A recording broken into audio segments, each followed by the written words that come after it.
Why nobody is talking about the biggest challenge of the BRICS bloc? What if I tell you that China is slowly but surely digging the grave of the BRICS grouping? But before we discuss BRICS today, I want to remind you about the SAARC bloc, South Asian Association for Regional Cooperation, or SAARC. Just like BRICS, it was also a highly ambitious group. Who were its members?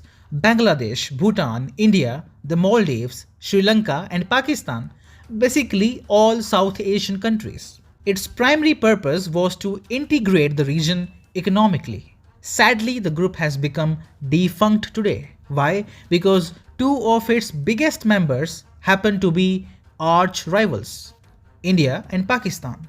Bilateral tensions of this bloc began dominating the SAARC agenda.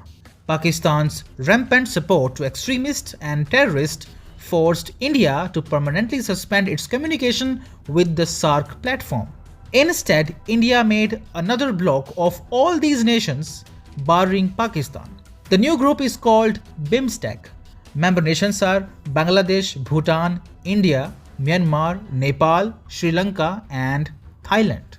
Now, let's draw a parallel between SAARC and BRICS. And believe me, there is a lot in common. The main agenda of BRICS is economic integration between member countries. Their top priority is to counter the hegemony of US dollar.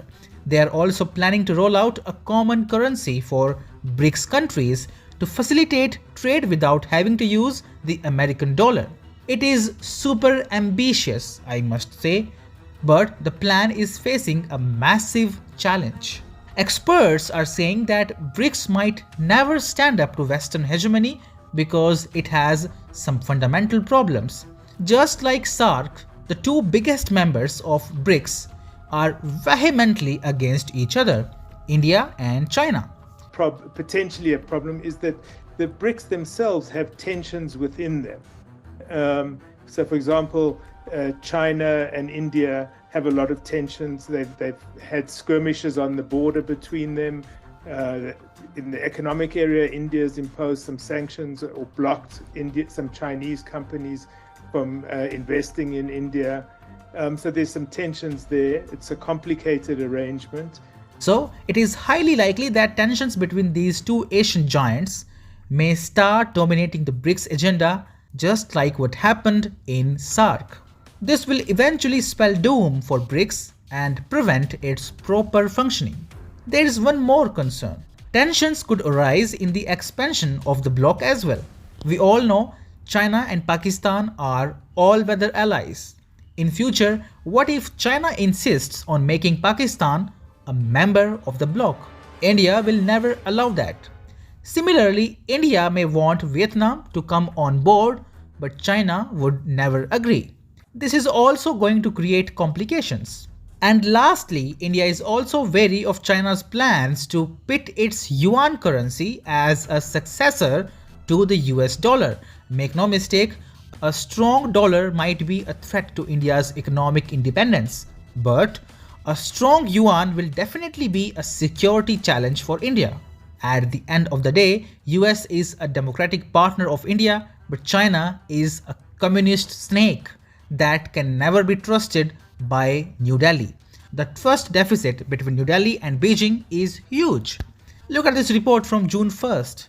China could be planning an aerial attack on India. It is ramping up its air power along the Indo-Tibet border.